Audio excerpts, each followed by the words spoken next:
1,00,000 మంది శివభక్తులతో కలిసి మహారుద్రాక్ష పూజలో పాల్గొనండి. వెంటనే కాల్ చేసి మీ పేరును నమోదు చేసుకోండి. నమస్తే గురుగారు. నమస్కారం. మళ్ళీ ఇంకొక కథ కావాలి. శ్రీకాళహస్తీశ్వరుడు శివుడి గురించి చాలా మందికి బాగా తెలుసు, చాలా పవర్ఫుల్. అక్కడికి వెళ్ళి చాలా మంది వాళ్ళ కోరికలు కానీ, పిల్లల సంతానం సంబంధించి కానీ, భార్యాభర్తలు దాని అన్యోన్యమైన అంటే గొడవలు లేకుండా ఇలా రకరకాలుగా నేను చాలా విన్నాను గురుగారు. మరి అలాంటి శ్రీకాళహస్తి శివుడి కథ మాకు చెప్తారా? కాళహస్తీశ్వర స్వామి దేవాలయం అత్యంత శక్తివంతమైనటువంటి దేవాలయం. మన భూమి మీద పంచభూత లింగాలలో కాళహస్తి వాయులింగం.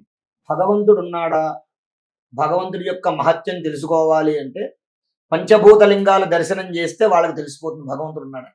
పంచభూతాలంటే ఏంటి? గాలి, నీరు, నిప్పు, భూమి, ఆకాశం. ఈ ఐదుటి స్వరూపంగాను ఈ ఐదిట్లోనూ ఉన్నది అంతటా పరమేశ్వరుడే నిండి ఉన్నాడన్న తత్వాన్ని తెలియజేయడం కోసం ఈ పంచభూతలింగాల స్వరూపంలో స్వామివారు ఆవిర్భవించారు. అందులో ఒకటి మన తెలుగు రాష్ట్రాల్లో ఉండడం మన పూర్వజన్మ చేసుకున్న సుకృతం. ఇంకా గొప్ప విషయం ఏంటయ్యా అంటే తమిళనాడు నుంచి మన రాష్ట్రం విడిపోయినప్పుడు తిరుపతిని కాళహస్తిని మన దాంట్లో కలిపిన వాడికి ఒక నమస్కారం చేయాలి. అవతల వైపు వదిలేయకుండా, అవి మాకు వదిలేయకుండా, అంటే నాకు తెలిసి చెన్నై మీకు ఇచ్చేస్తాము, తిరుపతి కాళహస్తి మాకు ఇచ్చేమని అడిగారట అప్పట్లో. చెన్నై మీకు ఇచ్చేస్తాము, తిరుపతి కాళహస్తి ఈ బెల్ట్ మేము తీసుకుంటాము, చిత్తూరు ఇటు, చెన్నై నుంచి అది మీరు తీసుకోండి, నెల్లూరు చెన్నై అది మీరు తీసుకోండి అని అడిగారట. అడిగినా కూడా ఒప్పుకోలేదు. అలా ఒప్పుకోకుండా ఉన్న కారణంగా ఆ రెండు పుణ్యక్షేత్రాలు మన అదృష్టం మన తెలుగు రాష్ట్రాల్లో ఉండడం మనం చేసుకున్న పూర్వజన్మ సుకృతం మొట్టమొదటిగా. ఇంకోటి ఏంటయ్యా అంటే ఈ కాళహస్తి, స్త్రీ అంటే సాలిపురుగు, కాళ అంటే సర్పం, హస్తి అంటే ఈ మూడు ప్రాణులకి కూడా మోక్షాన్ని కలిగించినటువంటి ప్రదేశం కాబట్టి శ్రీకాళహస్తి. ఆ పరమేశ్వరుడికి శ్రీకాళహస్తీశ్వర స్వామి అనేటటువంటి పేరు. పూర్వం అదంతా అడవి, అది స్వయంభులింగం, అది స్వయం ప్రతిభ, ఎవరో ప్రతిష్ఠ చేసినటువంటి లింగం కాదు, అది స్వయంభులింగం. ఇప్పటికీ కూడా ఆ శివలింగాన్ని అందరు అయ్యగారులు కూడా ముట్టుకోరు. ఒకళ్ళో ఇద్దరో ప్రధానార్చకులు ముట్టుకుంటారు అంతే తప్ప ఎవరు పడితే వాళ్ళు ముట్టుకోరు. అంత శక్తివంతమైనటువంటి శివలింగం. అయితే అంత అడవి ప్రాంతం, స్వర్ణముఖి నది అక్కడ ఉంటుంది, మొత్తం అంతా అడవి ప్రాంతం. ఈ అడవి ప్రాంతంలో పూర్వజన్మ అతి భక్తిగా ఉండే కొంతమంది మహర్షులు కానివ్వండి, కొంతమంది ఆధ్యాత్మికులు, సాధు పుంగవులు, వాళ్ళు ఏం చేస్తారయ్యా అంటే ఈ అరిషడ్ వర్గముల ప్రభావం, జిహ్వ చాపల్యం, ఆ చాపల్యాన్ని చంపుకోలేక భక్తి, అత్యంత భక్తి ఉండి ఆధ్యాత్మిక చింతనలో ఉన్నటువంటి వాడు తెలుసో తెలియకో అరిషడ్ వర్గాలు కామ, క్రోధ, లోభ, మోహ, మదమాత్సర్యాలకి లోనయ్యి చిన్న చిన్న పొరపాట్లు ఇస్తూ ఉంటాడు. ఆ పొరపాట్ల వల్ల ఏమవుతుందయ్యా అంటే నెక్స్ట్ జన్మలో జంతువులాగా పుడతాడు. మనిషి రూపంలో ఉన్నవాడు నెక్స్ట్ జన్మలో జంతువులాగా పుడతాడు. అలా పుట్టినప్పుడు ఏం చేస్తాడయ్యా అంటే అది జంతువు అయినా సరే, మనిషి అయినా సరే, పూర్వజన్మలో మనం చేసినటువంటి భగవదారాధన మన మనస్సులోనే ఉంటుంది, అది పోదు, ఆ వాసన పోదు. అలా ఈ సాలిపురుగు, ఓ సాలిపురుగు ఉండేది అడవిలో, ఓ చెట్టు మీద.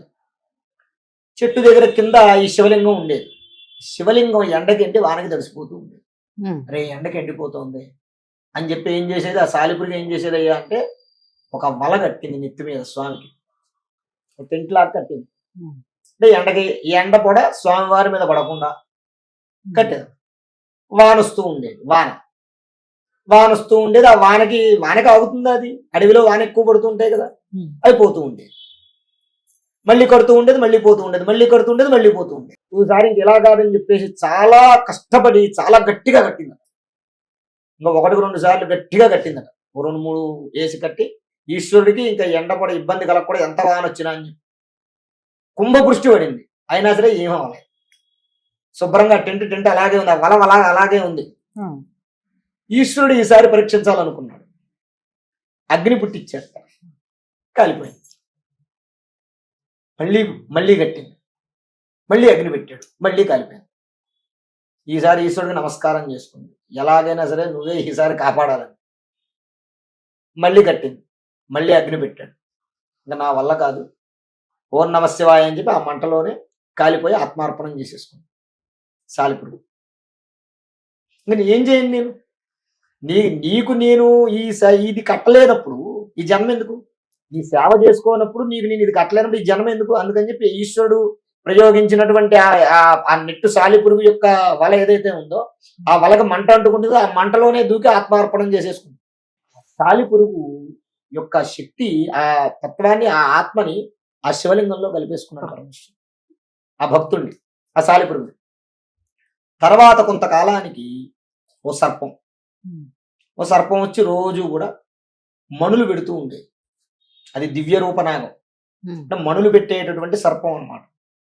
రోజు రావడం, ఇప్పుడు మనం పూలు పెడతాం, వాటికి మణులు ఉంటాయిగా, శివలింగం మీద పైకెక్కి అది పుష్పంలాగా పెడుతూ మణులు తెచ్చి పూజ చేస్తూ ఉండేది.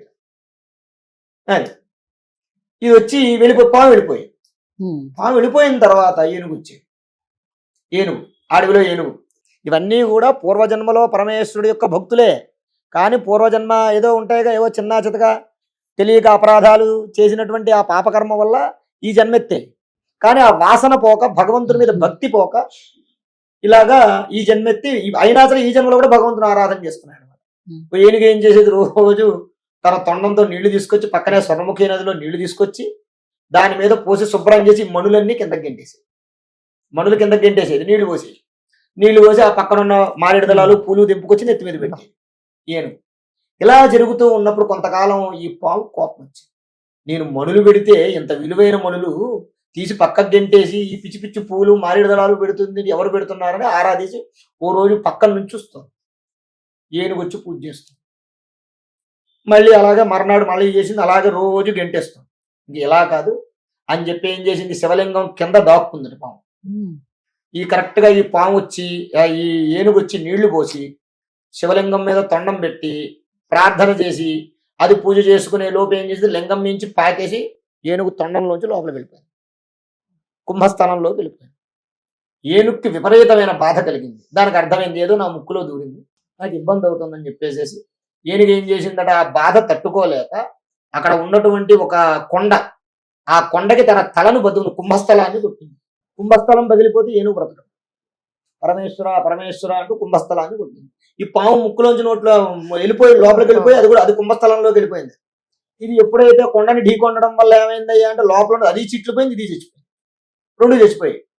రెండు పరమేశ్వరుడి మీద భక్తితోటి, పరమేశ్వరుడు పూజ చేయాలన్న ప్రేమతోటే భక్తితోటే చనిపోయాయి. ఆ ఇద్దరిని కూడా దాంట్లో కలిపేసుకున్నాడు స్వామి.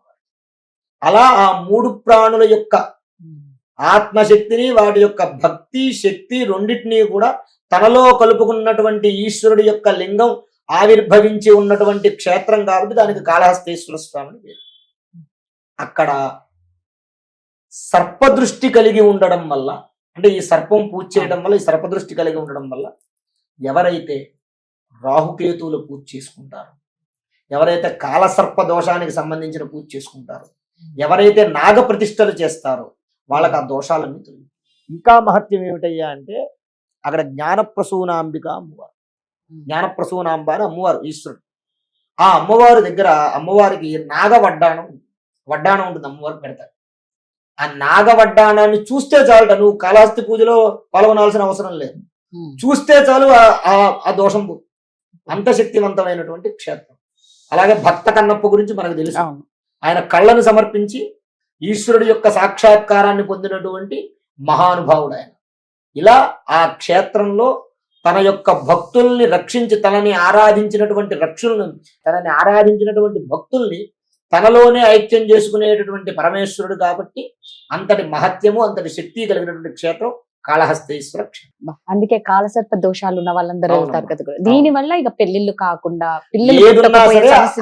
వెళ్ళి చక్కగా చేసుకుని వస్తే స్వామివారి యొక్క అనుగ్రహం వల్ల తప్పనిసరిగా ఆ కాలసర్ప దోషాలు తొలగిపోయి వారికి వారు అనుకున్నటువంటి పనులు, వివాహం, ఉద్యోగం, అలాగే సంతానం అన్నింటిలోనూ శుభంగా చక్కగా చెప్తారు గురుగారు. శ్రీ మహాగణాధిపతయే నమః. ఆరోగ్యము, ఐశ్వర్యము, ఆనందము, ఆర్థిక లాభం ఇవన్నీ కలగాలంటే ఆగస్టు 11వ తారీఖు మంగళవారం రోజున మేము నిర్వహించేటటువంటి 1,00,000 రుద్రాక్షల పూజలో పాల్గొనండి. పరమేశ్వరుడి యొక్క అనుగ్రహం వల్ల సర్వ విధములైనటువంటి కష్టాలు నివారణమై ఐశ్వర్యాలు కలుగుతాయి. 1,00,000 రుద్రాక్ష పూజలో పాల్గొనేటటువంటి వారు స్క్రీన్ మీద స్క్రోల్ అవుతున్నటువంటి నంబర్లకు కాల్ చేసి రిజిస్ట్రేషన్ చేసుకోగలరు.